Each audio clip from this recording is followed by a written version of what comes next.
OODAcast, informing your decisions with intelligence, analysis, and insight. Brought to you by the team at OODAloop.com. Hello, I'm Bob Gorley, the Chief Technology Officer of OODA LLC, and today on the OODAcast, Jeremy King. Jeremy King is a trusted advisor to corporate boards and some of the nation's most elite business leaders. He's also a serial connector, helping move business information on opportunities at the intersection of talent, capital, entrepreneurs, and business development. Jeremy is an entrepreneur himself, creating several successful companies in the executive search space, and also a game-changing nonprofit we'll talk a bit about later called MissionLink. Today, Jeremy is president of Benchmark Executive Search, a firm he founded. For more than 20 years, Jeremy has played a strategic role in building the leadership of organizations for more than 400 growth companies, including some very noteworthy publicly traded success stories. Jeremy has helped transition and guide hundreds of top federal executives and flag officers into the private sector, including helping me. And I really appreciate that, Jeremy. So Jeremy, welcome to the OODAcast. Thanks, Bob. Really appreciate it. Jeremy, can you help us understand how you got to where you are today and give us a little bit of your foundational story and bio? Well, I guess I'd start that nobody grows up, I don't think, and says, I want to be a headhunter. Almost everybody falls into it at some point. So I went to Florida State University, studied political science, wanted to change the world, went to DC, interviewed on the Hill, and realized this isn't going to be the way to do it. Kind of backed into a lower end telemarketing business. We raised funds for charities, Kiwanis, American Legion, VFW, and I learned business. It got me on my feet. And my first landlord in Springfield, Virginia in 1993, so I'm going back a ways, was Errol's Internet. And he had just sold all his stores to Blockbuster because it was Errol's Video. And so I saw a real entrepreneur launch an ISP, and I was immediately hooked. Did that for a year or so, and then found my way through a weird set of circumstances, doing a special project with the Intel community, believe it or not, which my mentor was involved in. And that ultimately led me to a top 10 search firm. That was 1997, and I haven't looked back since. Cool. And then right around, on 9/11, you kind of shifted your outlook and priorities. Can you describe what happened then?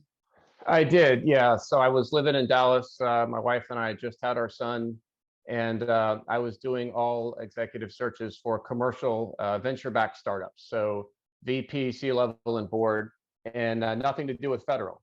Even though I had some ties to it, I just hadn't focused on it. And we were getting billionaires richer, which is the job because you back great investors and great entrepreneurs. But 9/11 hit, and I just felt there was something missing. And I told my wife, I need to do something for the mission.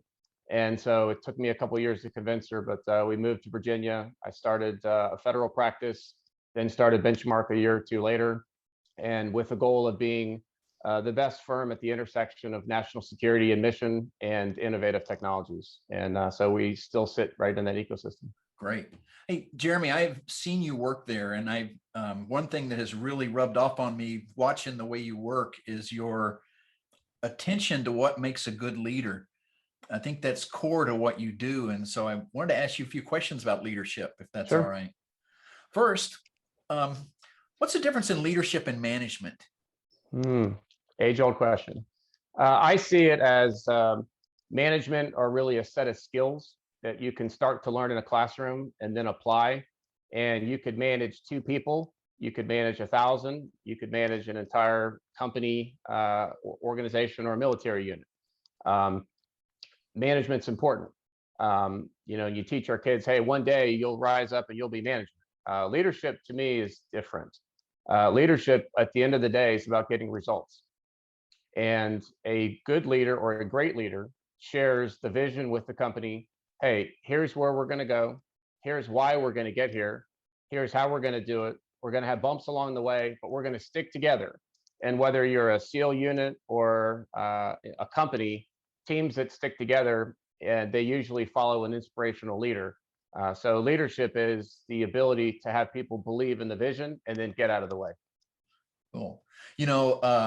Nate Fick, CEO of Endgame, now with Elastic, told us on the OODA cast that in his view, a CEO is the chief explaining officer.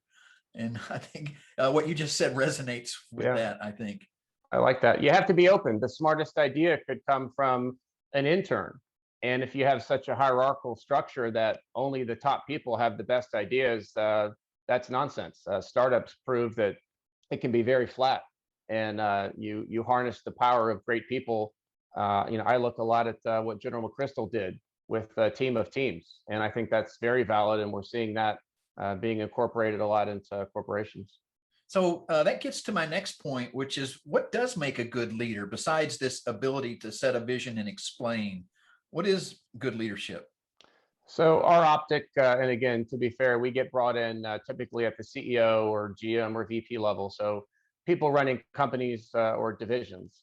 And a great leader is one that gets great results. I always saw it as kind of in school where you have 93 to 100s a day, the bell curve. Well, let's say in your industry or in your position, only 7% of people are going to be A players, if we use that as a definition. Well, everyone else is not. Why? They had better results. If you took a company from 5 to 50 million, that's really impressive. We might have them as a candidate, but we're also going to talk to people that took it from 5 million to 100 million twice. Better results. So who would you rather bet on? So leadership, it's just a different flavor of results, but a great leader gets great results. And to me, that's really what it comes down to. Right. Okay. That makes a lot of sense. And I've seen that too. I really, really have. An example would be like in federal sales. I believe one of the hardest thing in the world to do is sales of any type, but selling to the federal government is especially hard. And if you're selling high technology, it's just really tough. And it seems to me, just from observation, about 70 to 80% of the people in that sales space to the federal government are just kind of performing and just kind of doing it. And then there's the top 20% beyond that. But at the truly top 1%, there's this exceptional leader who really knows how to convey the value of what they're selling and close deals. That's exactly right. The best leaders or sales managers in federal are solving problems. And the government customer is probably betting on the ability that they've delivered before. Not that they sold them a product. It's when it got hairy and things went wrong, they were always there to solve it. And it's not, hey, let me sell you this or let me sell you that. It's what can I solve for you? How do we work this out? And maybe we don't have the best solution. Maybe a partner over here has the best solution. So I think honesty and transparency goes a lot to really great success, whether it's sales or any other leader. Right. Makes a lot of sense. So let me ask this about leaders. So you get asked to find someone, CEO, C-suite leader. How do you set about finding this right professional to fit in a spot like that? Yeah. So 20 years of working out our own methodology, but at the end of the day, it's pretty simple. Instead of talking with the client, hey, what set of skills are you looking for? What set of experiences? We ask, what outcomes a year from now do you expect? We know who can do that. Culture and chemistry, of course, is everything. And so, of the handful of candidates we present, one or two always rise to the top, and it has to be mutual. But really nailing down exactly where they want to go and find people that have already done that. And some people preferably have done it. Some people have failed. And I like to see failure in resumes sometimes just to see how resilient people can be. Right. Okay. So you talked about A players. Is it possible for a B player to improve themselves to the point where they're an A player?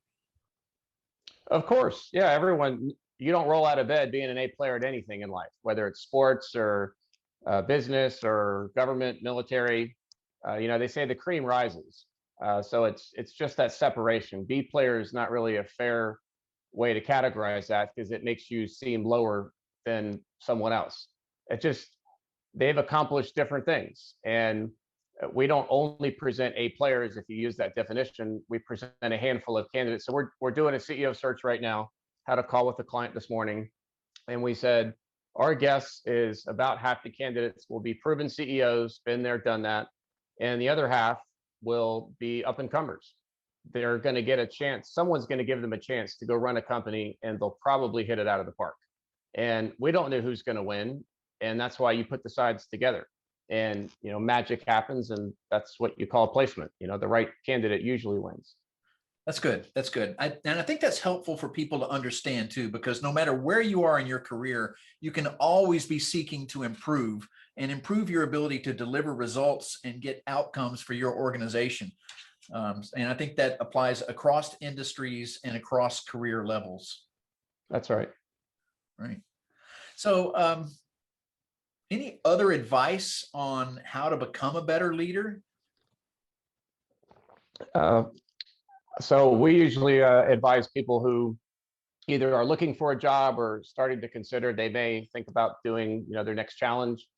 Don't join a company, join a boss. Find someone that wants to mentor you and doesn't see you as a threat, and that wants to teach you everything they've learned, open doors for you, and they consider their success by you being successful. That's another characteristic of the best leaders. Hire smarter and better people and get out of the way, give them what they need. But yeah, find someone that wants to be a mentor to you, both in your full-time job and privately. Mentors play a massive, I know in both of our careers, we've had great mentors, and where would we be without them? Yeah, I think so much about the people that have helped me along the way, and I still have this enduring loyalty to them years later, and it makes me want to pay it forward myself and figure out how I can help others out. Exactly. Yeah, one of the questions we ask every candidate before we decide that they're a good candidate is, hey, tell us about a mentor or two along the way, and what did they teach you? We learn more about people from the answer to that question than I think most people would in 100 interview questions, because then it gets to the core of, well, who are you as a person? Not just what have you done? That's a resume. We're more interested in, who are you and how do you do things? And it's a whole package. It's not just a resume and what you've done. Yeah. Well, let me ask another question. I want to talk about history, because I found, sometimes I interact with leaders, and I have a very technical topic to talk about, and maybe it's something they're not very familiar with. We need to build trust quickly. I'll Right. bring up the subject of history. And I find so many leaders have a favorite period in history, and they read about it. They read the true human drama that's occurred in our history. They read about leaders. And I'm able to connect with people, and we'll have a conversation about our favorite leaders, and then connect it to the topic I have to discuss. Are you an avid reader? Do you study history yourself? I am an avid reader. I study history. I'm just curious on people in general. I always want to know what makes people tick, and then finding out, asking every prospective candidate, who are your titans? Who do you study? What leaders? So yes, absolutely. I love to Great. study. And let me ask you that. What about you? What are your favorite titans? Who are the great leaders in history that you think we should learn more from? So to be fair, I figured you'd ask this question. So I gave a talk years ago to a bunch of Eagle Scouts, incredible young men and women, and gave them kind of a reading assignment or some choices of leaders that I'd looked to in the past and have gotten a lot of insight, as well as these names come up a lot when we ask candidates. So I broke them down: military, Sun Tzu, Napoleon, General McChrystal; in religion and civil rights, Mother Teresa, Martin Luther King; in sports, of course, Vince Lombardi. You could say Bill Belichick, but everyone here gets results. They just do it differently. In philosophy, Aristotle; politics, Lincoln, Grant, Churchill; and in business, I could pick a whole bunch, but I picked Peter Drucker, the father of management; Jack Welch, GE, of course; and then Simon Sinek. I like an awful lot about what he talks about. So they all have different approaches, different styles, but if you break down, each of them gives like a top 5 or 10 bullets of leadership, you find a lot of commonality. Great. A question I get asked a lot is leadership in cybersecurity any different than leadership in general? And I think there are some key differences, but there's a lot of continuity also. And I think you can also take that historical perspective. I tell people, in my view, I mean, it's a good conversation starter, that in my mind, the first great hacker was Hannibal Baracus, who had to cross the Alps to invade Rome, and famously said, when his generals told him, we cannot do that, I mean, they're bringing war elephants, he said, we will find a way, or we will make a way.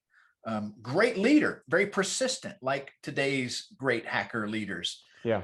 And so I like that kind of story from history. And I like that it underscores that there's components even of cybersecurity leadership that are exactly the same as other leadership, but there's differences too. And so I wanted to ask your views on that, because you must be getting asked a lot too, to help create cybersecurity leadership teams. We do a lot of that, and we kind of see it as there's two types of CEOs in companies that want to hire senior cyber folks, whether it's a CSO or a CISO. Those who see cyber as a way to enable more profits, revenue, reputation, growth, and the CEOs that see it as a cost center, always trying to find a way to prove a negative. And the ones that are more short-sighted like that, they haven't created a culture of security, and most likely are going to be behind the 8 ball when their competitors who weave security in from the beginning and see it as a way to not just grow, but not to fall. Right, makes sense. And then I'd also like your views of the overall structure for mitigating cyber threats and cyber risk. You've written before on this topic of special teams, and you drew some sports analogies. Can you walk us through that? Yeah, so for years, we've thought it's broken how it's structured. And again, we don't just think of this, we talk to a lot of smart people to help form our opinion. And if you compare sports and business, so sports has a team owner, business has either a shareholder or an investor. Sports has a general manager as an Xbox who runs the business of the team and sports and winning, and corporations have a board. General oversight, governance, strategy, and then the person in sports that executes that strategy is, of course, the head coach, and the business, it's the CEO. So relatively similar. Where it diverges is in sports, you have an equal offensive coordinator, defensive coordinator. One runs the offense, one runs the defense. One puts points on the board, one prevents points from being on the board. In a business, you don't see that bifurcation. You see a very COO, and then everyone else reports up. So we thought it would be more beneficial to companies if they had someone to run the defense, if you will. It could be called a chief resilience officer, a chief risk officer, but it would be someone that understands how cyber fits into the overall business as it relates to winning and losing. Right. You talk about offense team, defense team, and special teams. What did you mean by special teams? Special teams, if you use the same analogy, that if you had someone running defense, whether it be a chief resilience officer, they would take it almost like a SEAL team would, where there'd be a specialist in each area. So if you had someone from security, someone from engineering, someone from marketing or crisis management, perception management, when the cyber thing hits, when you're breached and it's that uh-oh moment that gets put on the front page. Right now, there's not one team looking at it and making a single decision from a business lens. They have to go to all the different departments.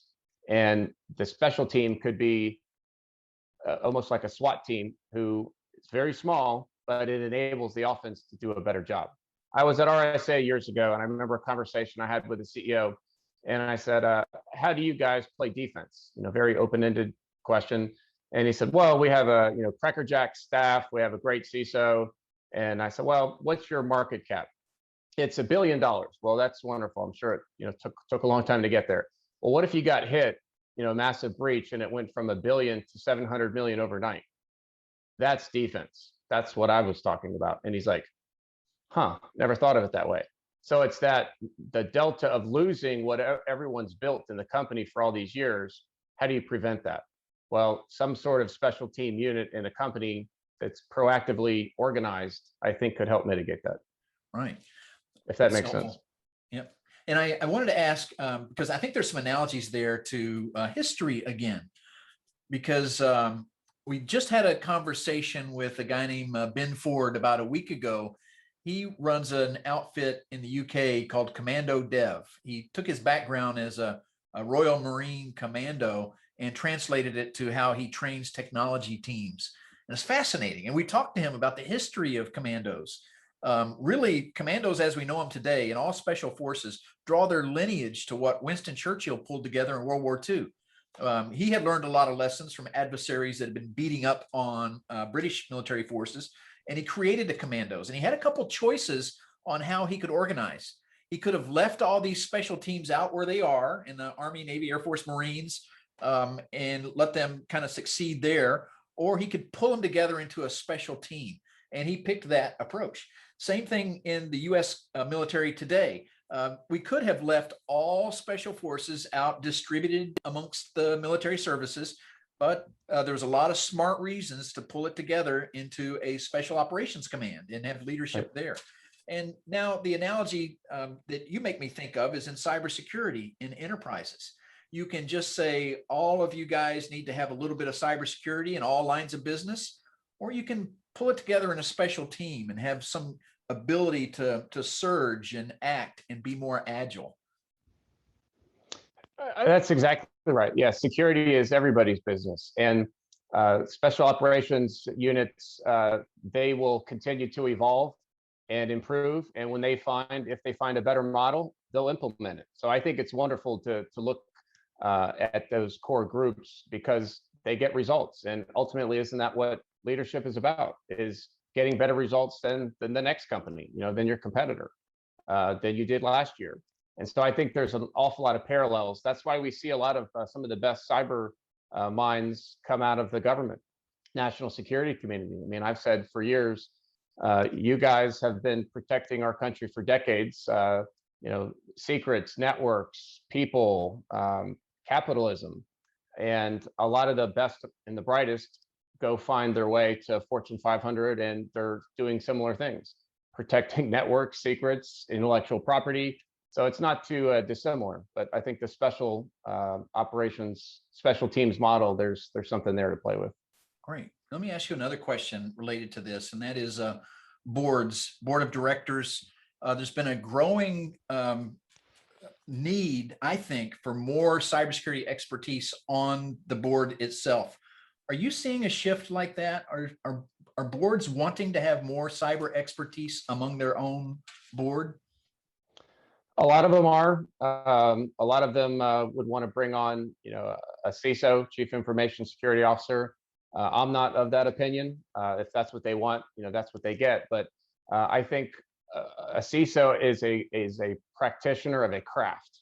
They're an expert in understanding how to play defense, if you will. That has to be translated to business. So if there was a chief resilience officer or a general manager or a COO who oversaw that before and knew how that interacted with all the other aspects of the business, that person can probably help create, implement strategy and policy better than the practitioner. Great, thanks, makes sense. Jeremy, can we shift and talk a little bit about MissionLink, this organization you co-founded? Happy to. First, what is MissionLink? So good friend Andy Lustig and I, Andy's a partner at Cooley, the top tech law firm. We started MissionLink in 2010 in the back of a taxi, I think. We had just left a great government contracting event, a lot of impressive speakers from the government. And we were kind of scratching our heads on the ride back saying, there was a receiving line of business development people trying to shove their card in this person's face. And the message that they gave in the speech was it really fell on deaf ears. So we're like, wouldn't it be cool? Some of the times things start that way. Wouldn't it be cool if we had a very curated private room of decision makers, founders and CEOs of smaller companies under 100 million, with some capability or service that had a mission application. And we got senior people in national security apparatus that in essence are buyers and sellers. And so we started it in 2010. There were 60 members the first year, and it took root, and magic happened. And we did it for about 8 years, and we started to wind it down. COVID hit, and so we're in talks right now of getting the band back together. Great, cool. And I saw firsthand the magic that occurred when you got the right brains in a room like that. And it really did make a difference for both these companies that engaged with you, but also in the national security space. There were Right. problems that were solved because of getting these people in a room together talking. An honest conversation is where it all starts. It's also about access. The mission piece. It's the mission of the country, of course, but the mission of the member. They may have met their customer. They may have met their teaming partner there. They may have met their advisor. They may have met their investor. And then really, it's at the end of the day what you learn. Where that let's say the proverbial cyber hockey puck. Where is it going? Well, we probably talked about it in MissionLink, and that's the goal of the future. Is it's going to continue to evolve, and we want to be in the room and get out of the way. We put the right people in the room, and as you have seen, we just get out of the way, and sometimes magic happens. Right. For a CEO who wants to know more about MissionLink, of course, they can ask me, but how else can they find out about MissionLink? We'll be making some announcements here later in the year about relaunching, and there'll be some exciting new differences. So without letting the cat out of the bag, there'll be some news here in a couple months. Cool. Great. A couple other questions for you, Jeremy. One is books on leadership. Do you have any that you would recommend that we pick up and read, or any books that have really influenced you? Oh, I hate to go back to the military example again, but extreme ownership. It's a Navy SEAL, Jocko Willink. He took a lot of the lessons that he learned in Iraq and Afghanistan, and now teaches corporate America. One of his big opinions is there are no bad teams, there's only bad leaders. And there's some really fantastic examples in the book that he saw firsthand when they were doing BUDS, the training to become a SEAL, and they switched boat captains, and the team that was worst every single time, of course, became first, and the team that was first became worse. And so that's one of the starkest examples I've seen of. I think he's right. A great leader makes all the difference. Yeah, good, great. Thanks, Jeremy. And speaking of great leaders, I just wanted to ask your view. What's the greatest leader you have ever seen, or the greatest leadership lesson that you have encountered? Yeah, that's a good one. But from an executive search standpoint, if, let's say, candidate A won the job, they took the company from here to here. If you never know if another candidate took it, where they would take it. There was an example a couple of years ago. We did a CEO search. It was a government contractor, a couple $100 million company. It was kind of broken, had some cultural challenges, and the only candidate that had not been a CEO, and we had to push this person because it had to be a proven CEO. And it was our trust us on this one candidate. And he came in a couple of years, just worked wonders, righted the ship, got everyone believing, and sold the company for almost $1 billion years later. And I have no doubt the other candidates that were many times proven, I don't know if they would have gotten those results. So it's just neat to see those firsthand examples of when someone gets an opportunity, they get the job done. Yeah, that's cool, because it gets back to what you've been talking about throughout this conversation about mission and results. It's the outcomes. It is. It really is. Cool. Well, Jeremy, thanks very much for the time today. I really appreciate this. Bob, I think what you and Matt are doing, appreciate the opportunity, and always great to be with you. All right. We'll see you. Take care. Thanks for listening to this OODA Loop production. For the latest analysis on cybersecurity, technology, and global risks, please visit www.oodaloop.com.